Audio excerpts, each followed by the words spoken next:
ये बात समझ लेना, परमार्थ पथ एक कदम भी चलोगे तो तुम्हें इतना स्वस्थ और मजबूत बना देगा कि तुम्हें कोई परास्त नहीं। एक कदम, अरे 12 वर्ष में तो सिद्धि प्राप्त हो जाती है। किसी भी मंत्र को, किसी भी नियम को 12 वर्ष तक किया जाए तो सिद्ध हो जाता है। पर हम ये कह रहे हैं कि 50 वर्ष भी आप लगा दीजिए, अगर ये दो भाव आपके सुधरे नहीं तो कुछ समझ में नहीं आएगा आपको। लोग समय व्यतीत करते हैं भोग चिंतन, भोग स्वामित्व में, और वर्णन कर देते हैं कि इतने वर्ष हो गए हमको परमार्थ में चलते हुए। तो वैराग्य, ज्ञान और भक्ति का आदर होता है, अवस्था का आदर नहीं होता। आप कितनी अवस्था के, इसका महत्व नहीं होता। थोड़ा भी शरीर स्वस्थ रखना चाहते हैं तो जैसे नियम से भजन वैसे व्यायाम आवश्यक है। सबसे प्रार्थना है, ये दवाइयों के बल पर जीना बंद करो। हमें तसल्ली होती है, हमने एक मकान बना लिया, तसल्ली होती, 4 लड़के हो गए और काल का तमाचा लगा पूरा का पूरा सब। देखो, अगर परिवार में रह करके आप भगवत भावना नहीं करते तो सब परिवार में रहकर आसक्त हैं और सब दुर्गति को प्राप्त होते हैं। ध्यान दीजिए, अविनाशी होते हुए भी अविनाशी भाव में ना होने के कारण मुझ अविनाशी तत्व को विनाश की पूरी लीला सहनी पड़ती है। पूरे कष्ट सहने पड़ते हैं, नहीं सहने पड़ते। देखो आप, मेरे पास इतनी खेती, इतना बैंक बैलेंस, इतना परिवार, ऐसा ऐसा, और देखो हमारी दिनचर्या में ऐसा चलता है, हम ये खाते रहें, ऐसे करते रहें, ऐसे, और ये सब होता रहा है। अगर हमें भजन मार्ग में तो ये सुविधा चाहिए, ऐसा ऐसा। इतना कमजोर हो गया है मनुष्य। ये उल्टी बुद्धि लेकर जब परमार्थ में चला जाता है तो थोड़े ही समय में वो परमार्थ से विमुख हो जाता है। थोड़ा ब्रह्म मुहूर्त में उठना चाहिए। देखो, यदि जीवन को सार्थक करना है तो जिसके शैया में लेटे हुए सूर्य भगवान का उदय हो जाता है, उसकी आयु, बुद्धि, श्री, तेज, बहुत सी बातें नष्ट हो जाती हैं। अगर आपको जीवन में चाहे लौकिक उन्नति प्राप्त करनी हो या पारलौकिक, प्रातःकालीन कम से कम सूर्य उदय होने के 2 घड़ी पहले, 24 दूनी 48 मिनट, अभी सूर्य उदय होने में 48 मिनट हैं, आपने सैया छोड़ दिया, इसके आगे नहीं। सूर्य उदय होने के 48 मिनट पहले आप सैया से हट जाएं। अगर आप रात्रि में जगे हैं तो सूर्य उदय होने के 48 मिनट बाद फिर आप सो जाएं। लेकिन वो जो बीच का समय, प्रातःकालीन संध्या भुवन भास्कर भगवान पधार रहे हैं, वो आप सो रहे हो, तो आपकी आयु, आपका वैभव, आपकी बुद्धि, ये सब नष्ट होने लगती है, पता नहीं चलता लोगों। देखो कहाँ तेजवान चेहरे दिखाई दे रहे हैं। खूब तो सब खा पी रहे हो, खाने पीने क्या तेज एक अलग होता है, भागवतिक तेज अलग होता है।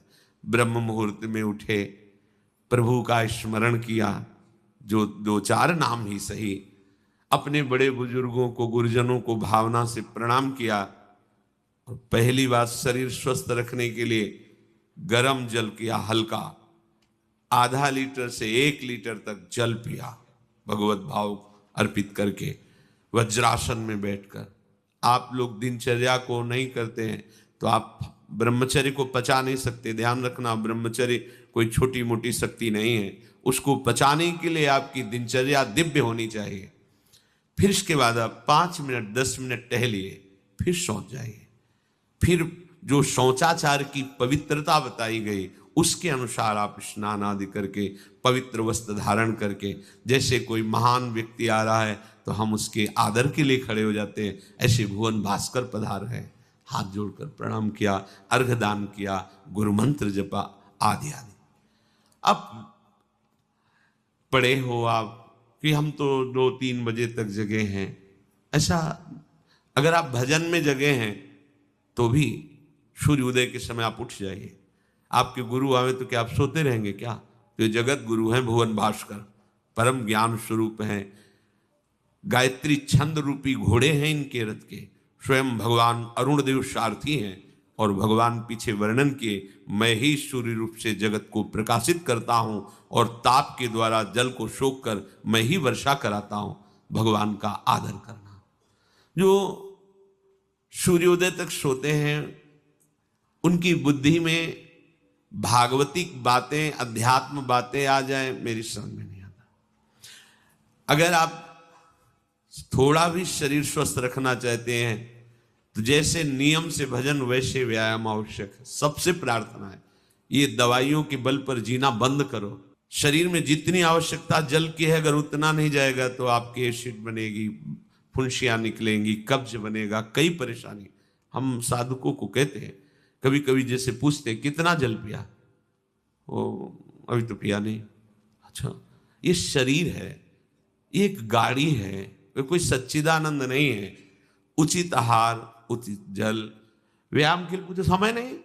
और भी 10 दिन बीमार पड़ोगे फिर आप कहते हैं समय नहीं है। हमने अपने बीमार स्थिति की दिनचर्या को बताया, शीत धाम की 2 बजे उठना, जो आपको बोल रहे हैं ऐसे ही दिनचर्या करते, और 45 मिनट व्यायाम। इसके बाद तुरंत प्रणाम करके वृंदावन की परिक्रमा, फिर आके श्री जी की मंगला, फिर आके 9 बजे तक गुरुदेव भगवान की सेवा में, फिर वहां से आके श्री जी का श्रृंगार, फिर भिक्षावृत्ति आदि 12-1-2 बजे तक। कोई चाय, कोई पानी, कोई ऐसा कुछ नहीं कि बाल भोग, कुछ नहीं था ही नहीं। जिंदगी में 100 ग्राम दूध नहीं खरीदा कि भाई हमारा दूध बंद, कभी नहीं ऐसा। पर कभी ऐसा महसूस नहीं हुआ कि मैं बहुत कमजोर हूं। ब्रह्मचर्य को पचाने के लिए बहुत शरीर को क्रियाशील होने की आवश्यकता है। या तो प्राणायामों के द्वारा, आसनों के द्वारा, वो अब ना आसन है, न प्राणायाम है, न व्यायाम है, और फिर क्या, कैसे भावना आपकी भगवत भावना बनेगी? एक प्रमाद स्थिति, एक छिन्न भिन्न खिन्न स्वभाव, नहीं बात बनेगी। अध्यात्म का साधक जो होता है, एक नवीन खिला हुआ कमल जैसा, मुख प्रसन्न तन तेज विराजा, कीनेस रामचंद्र कर का। कोई असाध्य रोग, कोई बहुत पीड़ा, वो बात अलग है।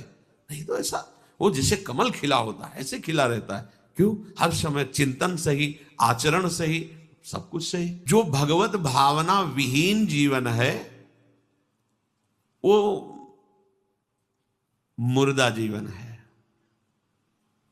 जिन हरि भगति हृदय नहीं आनी, जीवित सब समानते प्राणी। वो जान नहीं रहे, मुर्दे जैसा जीवन है। क्या जीवन का महत्व? वही गंदे भोगों को भोगना, उसी का चिंतन करना, और भोग भोगने वाले शरीर को स्वस्थ रखने के लिए विषय सामग्री इकट्ठी करना, इसके बाद मर जाना। बोलो इसके अलावा और क्या है? ये बनाया, वो बनाया, वो बनाया, जरा सा हिला, पूरा का प्रांत नष्ट हो गया। क्या है इसमें? शाश्वत क्या है?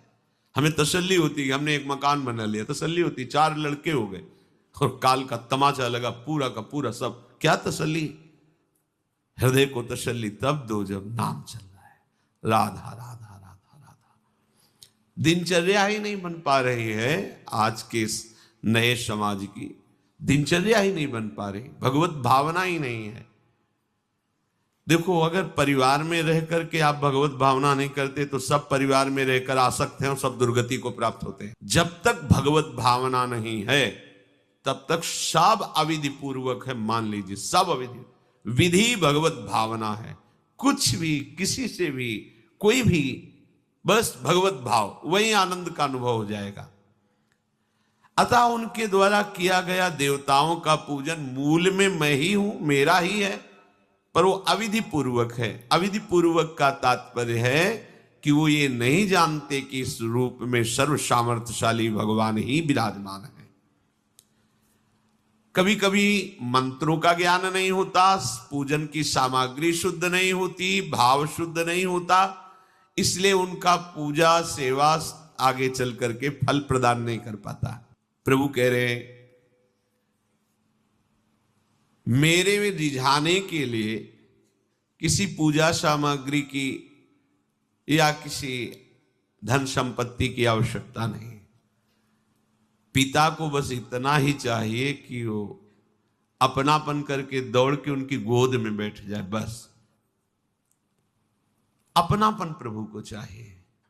माया की भूल भुलैया से वापस लौटिए और एक बात केवल बैठ जाए अगर हृदय में कि मेरे प्रभु अब मैं थक गया हूं, यहां कोई मुझे सहारा देने वाला नहीं, अपना नहीं, नाथ मुझे अपना बना लो। ये बहुत बड़ी बात है हृदय की, किसी के बहुत भाग्यशाली होगा उसके हृदय में बात आएगी। प्रभु उसकी रुचि का विषय बन जाते हैं। प्रभु जहां वो ऐसा भावना करता है और उसकी रुचि हो जाती है प्रभु में। जैसे हमारी विषयों में रुचि, ऐसे प्रभु में रुचि हो जाती है। अब वो जो भी करता सब पूजा हो जाती है। ये राह से जल्दी सबको समझ में नहीं आता। ध्यान दीजिए, भगवत भावना विहीन आप जो भी कर रहे हैं वो सब अविधि पूर्वक है, भगवान कह रहे हैं। अगर भगवत भावना युक्त है तो जो भी कर रहे हैं सब विधि पूर्वक। कर्माबाई जी ने, एक विधि विधान जानने वाले संत ने जब कहा कि आप तो बिना स्नान में बड़ा अपराध, ऐसे तुम कैसे बना पाओ। और वो प्रातः अपनी स्नान आदि दिनचर्या करने लगी तो विलंब हुआ। फिर खिचड़ी अमनिया की ठाकुर जी को, ठाकुर जी आए गोद में बैठ के, एक कवल ही पाए कि उधर पर्दा, भाग के ठाकुर जी गए। खिचड़ी लगी थी, पार्षदों ने कहा जय जय तो अभी भोग ही नहीं पधराया। फिर और बोले कर्मा भाई है ना, वो मुझे भोग लगाती, और पता नहीं उस महात्मा ने क्या समझा दिया विधि विधान, वो भोरी भारी हमारी भक्ता, वो अब नहाने धोने में समय लगाने लगी, इसलिए आज विलंब। देखो तुम जाओ और उनसे कह दो हम विधि विधानों से फंसने वाले नहीं, विधि विधान हमें कोई फांस नहीं सकता है। एक प्रेम फांस है जिसमें मैं फंस जाता हूं। बिना किसी बंधन के अगर ये बंधते हैं उसका नाम है प्रेम डोरी। जय श्री भट्ट प्रेम रस बंधन, क्यों छूटे दृढ़ फंद, बसो मेरे नैनन में दो चंद। ये बात सबकी समझ में नहीं आती। जाओ उनको कह दो जैसे वो बनाती थी वैसे ही बनावे। पूरा अविधि है। अगर शास्त्रीय सिद्धांत से दे देखो अविधि है, पर वो महान विधि है जो भगवान को आसक्त कर लिया। कौन सी विधि? मेरे अपने प्रभु, मेरे प्यारे रात में भूखे रहते होंगे, ये भाव। भगवत भाव विहीन जितना जो कुछ आप कहोगे कि कैसे अविधि पूर्वक भगवान कह रहे हैं। देखो, जब मथुरा के ब्राह्मणों को भगवत पार्षद सखाओं ने निवेदन किया कि भगवान श्री कृष्ण और बलराम आज इधर ही गाय चराने आए हैं और वो भूखे हैं, आप थोड़ा सा कुछ भोजन सामग्री दे दीजिए। वैसे देखा कि ग्वारिया है, बात ही नहीं की, अधिकारी ही नहीं समझा, बात का अधिकारी नहीं समझा। ऐसा नहीं कि इनको पता न चला हो कि भगवान का अवतार है, क्योंकि जब भगवान अवतरित हुए सबको पता था कि भगवान अवतरित हुए हैं। प्रायः सबको पता था, सबको। जैसे वायु शीतल चलती तो सबके अंगों में लगती है, इसलिए महान प्रकृति उल्लसित होकर नृत्य कर रही थी आनंद में जब भगवान का प्रादुर्भाव हुआ।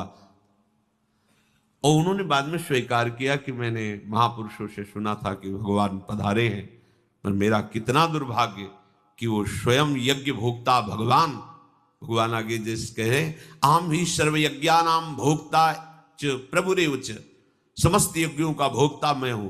स्वयं समस्त यज्ञों की भोक्ता मांग रहे हैं और वो यज्ञ करने वाले ब्राह्मण अनादर कर रहे हैं। हुई ना विधि। और उन्होंने स्वीकार किया है कि मुझे चारों वेदों का ज्ञान है, गायत्री का अनुष्ठान, त्रिकाल संध्या, जितना भी शास्त्रीय सिद्धांत सब पालन करता हूं। पर सबके लिए उन्होंने एक शब्द प्रयोग किया, धिक्कार है मेरे ज्ञान को, धिक्कार है मेरी पवित्रता को, धिक्कार है। स्वयं यज्ञ भोक्ता भगवान मांगे और हमने बात भी नहीं की। पर अहो भाग्य हमारे कि हमारी पत्नियां ऐसी निकली जो हमारी बात बन गई, भगवत साक्षात्कार करने वाली। वहां कौन सी विधान का पालन कर रही? एक ही विधान, केवल अपने श्याम सुंदर मेरे प्रभु की चर्चा सुनकर प्रभु में आसक्ति हुई, आसक्ति ने प्रभु का साक्षात्कार करा दिया। भगवत भावना विहीन बड़े से बड़ा कार्य प्रभु को बिल्कुल पसंद नहीं। दुर्योधन ने दुशासन के महल में ऐसी भोग सामग्रियों का रचना करवाया था कि देवराज इंद्र भी ललचा जाए, और मूल उद्देश्य था कि श्री कृष्ण को रिझा लेंगे, अपने पक्ष में कर लेंगे। प्रभु ने उनसे वार्ता जब संधि की तो उन्होंने कहा कि बिना युद्ध के 5 गांव की बात क्या, सुई के अग्रभाग भी नहीं दे सकता, सुई के अग्रभाग भर भी जमीन नहीं दे सकता। 5 गांव की भगवान ने कहा था ऐसा करो, तुम हस्तिनापुर के चक्रवर्ती सम्राट पर बैठे रहो, 5 गांव दे दो पांडवों को, वो मेरे भक्त हैं, मेरा आदेश पालन कर। उनका सूजी अग्रेण केशवा, सुई की नोक भरने। भगवान चलने लगे तो कहा आओ प्रसाद पा लीजिए, भोग पा लीजिए, आइए महल में। तो उनका पाया वहां जाता है। यदि पवाने वाले में प्रीति हो या पाने वाले को मिलता ना हो, बहुत भूखा हो, मेरे को भूख नहीं है, तेरे में प्रीति नहीं है, चल दिए भगवान। भगवान उधर गए भी नहीं, और गए का भगवत भाव भावित विदुर जी के घर, वहां मांग करके छिलके पाए। देखो छिलके पवाना विधि है, अविधि है। अभी सेवा अपराध में सुन रहे थे ना, हाँ, अच्छा से अच्छा पदार्थ प्रभु को पवाना, और वो अच्छा पदार्थ तो फेंक रही है और छिलका पवा रहे, अविधि है, पूरी अविधि है। लेकिन यही सही विधि है, क्योंकि वो है ही नहीं भाव में इतनी ऊंचाई पर डूबी हुई। उन्हें कोई, जैसी विदुरानी जी वैसे ही लालजू महाराज पा रहे, उनको भी शुद्ध नहीं, और कह रहे वाह बहुत सुंदर, बहुत स्वादिष्ट। वो भाव पवा रही तो वो भी भाव का स्वाद ले रहे। अपने उपास्य देव में प्रियता हो जाना ये सारी विधि है। इसीलिए अपने वृंदावन उपासी जन जो है, वृंदावन रसोपास्य, यहां मंत्रों के आदेश से सेवा पदार्थ समर्पित नहीं किया जाता। अमुक मंत्र पढ़ो फिर वो सेवा नहीं, यहाँ तो राधा राधा राधा। और जब जैसा भाव आया, या ऐसा नहीं कि ये ऐसे ऐसे ऐसे, न जब भाव आया, अपने भाव में, भावोत्सवेन भजताम रसकाम धेनु, भाव, ये थोड़ा भक्ति का फलस्वरूप भाव होता है। जो प्रभु से विलग भाव करके उपासना की जाती है वो अविधि पूर्वक हो जाती है, और जो भगवत भाव करके की जाती है वो सब विधि मानी जाती है। जिसमें हमारे प्रभु को सुख मिले, ऐसी भावना करके जो भी किया जाए उससे भगवत प्राप्ति निश्चित है। क्योंकि सब यज्ञों का भोक्ता मैं हूं, मैं सबका स्वामी हूं, परंतु ये जो मेरे से विमुख हैं ये ऐसा नहीं जानते हैं, ये मुझे तत्व को नहीं जानते, इसलिए ये अन्य भावना किया करते हैं। जो मेरे को नहीं जानते हैं, मेरे भाव से नहीं है, वो कुछ भी करें उनका पतन ही होता है। बात इसमें यह है कि जब अविनाशी नित्य चिदानंद भाव ही नहीं है तो विनाशी खेल में सत्य भाव से लगोगे तो तुम अविनाशी का विनाश ना होते हुए भी विनाश की सारी लीला सहनी पड़ेगी। जैसे आत्मस्वरूप जो हमारा स्वरूप है उसमें किसी शस्त्र का, मंत्र का, किसी भी दैवी शक्ति का कोई भी बस नहीं है। जो हमारा आत्मस्वरूप है कि मंत्रवेत्ता कोई भस्म कर दे, किसी दिव्यास्त्र का संधान करके हमारी आत्मा को छेद भेद दे, अक्लेद्य है, अशोष्य है, अदाय है, फिर भी हम जलन का अनुभव करते हैं अंतर और बाहर से भी। क्यों?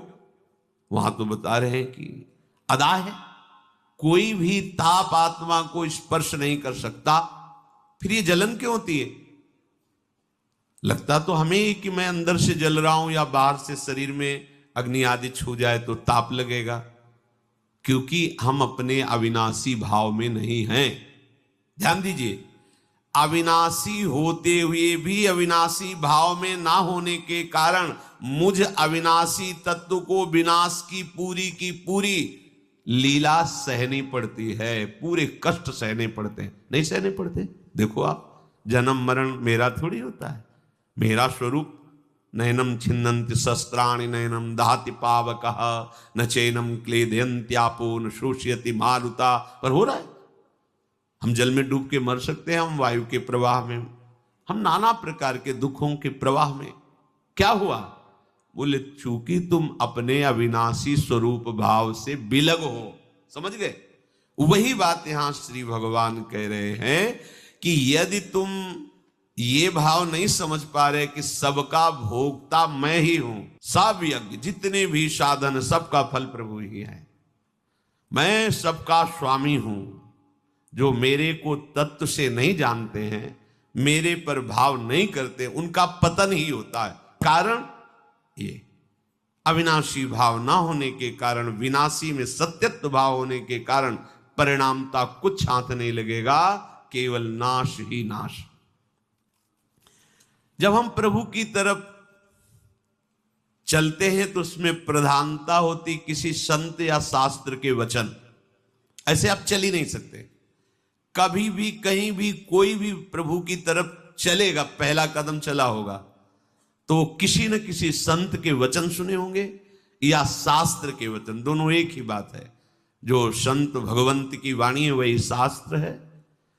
बिना उनके वचन सुने परमार्थ का पता ही नहीं चलता है। तो जब हम प्रभु की तरफ सत्संग सुनकर चलने को होते हैं तो ये दो मुख्य बाधाएं आकर खड़ी हो जाती हैं। भोगों की भोग वृत्ति, संग्रह वृत्ति जो हमारे अंदर रही है, तो वो हमको इतना कमजोर कर देती, लगता है अगर ये चीज नहीं होगी तो हम रह नहीं पाएंगे, ऐसी ऐसी व्यवस्था होगी तो हम नहीं रह पाएंगे। बड़ा कमजोर हो गए अपने लोग। हाँ, ऐसा होना चाहिए, ऐसा होना चाहिए, ऐसा होना चाहिए। भोगों का भोक्ता और भोगों के संग्रह युक्त स्वामी भाव। मेरे पास इतनी खेती, इतना बैंक बैलेंस, इतना परिवार, ऐसा ऐसा, और देखो हमारी दिनचर्या में ऐसा चलता है, हम ये खाते रहें, ऐसे करते रहें, ऐसे, और ये सब होता रहा है। अगर हमें भजन मार्ग में तो ये सुविधा चाहिए, ऐसा ऐसा। इतना कमजोर हो गया है मनुष्य कि वो भोगों की भोगने की वृत्ति और भोगों के संग्रह करने की वृत्ति और भोक्ता और संग्रहित वस्तु का स्वामी मैं, ऐसा, ये पहली परमार्थ में बाधा वृत्ति है। और ये प्रायः हम सब बड़ी खुशी से बाधा लिए चल रहे हैं। देखो ये बड़ा सूक्ष्म, चूंकि देखो अध्यात्म है, अध्यात्म तो जगत से बिल्कुल ऐसे है। कोई बड़े भाग्यशाली जन होते हैं जो सुनना चाहते हैं, उनसे भी बड़े भाग्यशाली जन होते हैं जो चलना चाहते हैं, उनसे भी बड़े भाग्यशाली जन जो चल रहे हैं, उनसे भी बड़े भाग्यशाली हैं जो महत्व रखकर चलते हुए उसका अनुभव कर रहे हैं। जो अनुभव कर लिए तो सतरति सतरति सा लोकान तारयति, वो स्वयं तर जाते हैं, स्वयं तर जाते, लोगों को तार देते हैं। ये उल्टी बुद्धि लेकर जब परमार्थ में चला जाता है तो थोड़े ही समय में वो परमार्थ से विमुख हो जाता है। भोगों की भोगने की सुख बुद्धि और भोगों के संग्रह की और उसके स्वामित्व का भाव, जहां अंदर वृत्ति लिए थे वहीं पहुंच गए। ऐसे पूरा जीवन करने पर भी परमार्थ पथ नहीं मिलता और कहने लगते कि हमें 50 वर्ष हो गए परमार्थ में चलते। ये बात समझ लेना, परमार्थ पथ एक कदम भी चलोगे तो तुम्हें इतना स्वस्थ और मजबूत बना देगा कि तुम्हें कोई परास्त नहीं। एक कदम, अरे 12 वर्ष में तो सिद्धि प्राप्त हो जाती है। किसी भी मंत्र को, किसी भी नियम को 12 वर्ष तक किया जाए तो सिद्ध हो जाता है, ऐसा संतों ने वर्णन किया है। पर हम ये कह रहे हैं कि 50 वर्ष भी आप लगा दीजिए, अगर ये दो भाव आपके सुधरे नहीं तो कुछ समझ में नहीं आएगा आपको। आपको याद होगा हित धाम में एक समय शाम टाइम लगभग 75 वर्ष के विरक्त भेष के महात्मा ने एक प्रश्न किया था कि मैं किसी ऐसी आदत से परेशान हूं जो आज 75 वर्ष का हूं, फिर भी मुझे वो करना होता है। अब क्या करूं, अब तो मरने का समय आ रहा है। मुझे आश्चर्य नहीं सर्वाश्चर्य हुआ।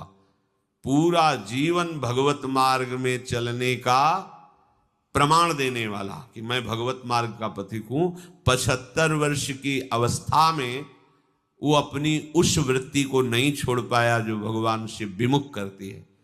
अब कहीं डींग अपने लोग हाँक सकते हैं कि इतने वर्ष हो गए परमार्थ। शरीर का समय व्यतीत करना कोई परमार्थ का मार्ग तय कर लेना नहीं है।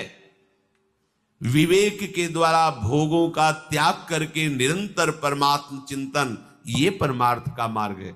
आप चल के इस पे देखो कैसा अनुभव। लोग समय व्यतीत करते हैं भोग चिंतन भोग स्वामित्व में और वर्णन कर देते हैं कि इतने वर्ष हो गए हमको परमार्थ में चलते हुए। दंभ कभी सत्य वस्तु का अनुभव नहीं कराता, नाटक कभी सच्चिदानंद रस का अनुभव नहीं कराता। भगवत रसिक जी कह रहे हैं बिन विवेक वैराग्य भक्ति बिनु सत्य न एको मानो। बिना विवेक और वैराग्य और प्रेम भक्ति के उसकी एक भी बात सत्य नहीं मानना है, कोई भी हो कितनी भी अवस्था का हो। ऐसा जरूरी नहीं कि कोई कितनी भी अवस्था का वयोवृद्ध या कोई उसकी बात हमें माननी ही है सुननी है, ऐसा नहीं। भगवान सुखदेव जी 16 वर्ष की अवस्था के हैं। जे ही गंगा की रीति पर चरण पधराते हैं। परीक्षित जी अनशन व्रत लिए बैठे हुए, आमरण अनशन, बड़े बड़े महापुरुष बैठे हुए हैं।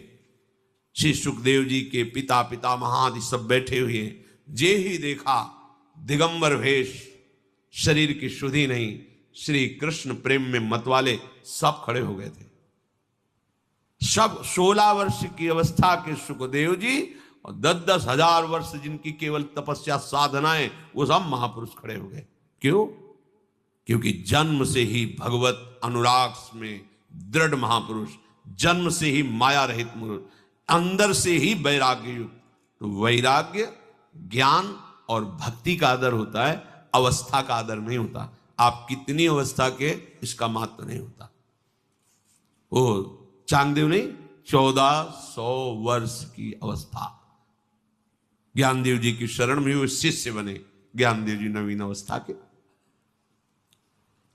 जब तक आपके अंदर भोग में सुख बुद्धि, भोगों का संग्रह और उसके स्वामित्व का भाव,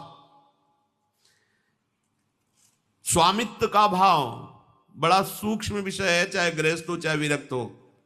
स्वामित्व का, अगर एक कमंडल में भी तुम्हारा स्वामित्व का भाव है तो जैसे एक गृहस्थी के 100 बीघा में स्वामित्व का भाव हो, वैसे तुम्हारे कमंडल में भाव है। ये मेरा कमंडल नहीं, प्रयोग के लिए प्रभु ने दिया, इस शरीर के प्रयोग के लिए, दिनचर्या में काम आएगा। बस मेरा शब्द केवल प्रभु के लिए है। मेरे प्रभु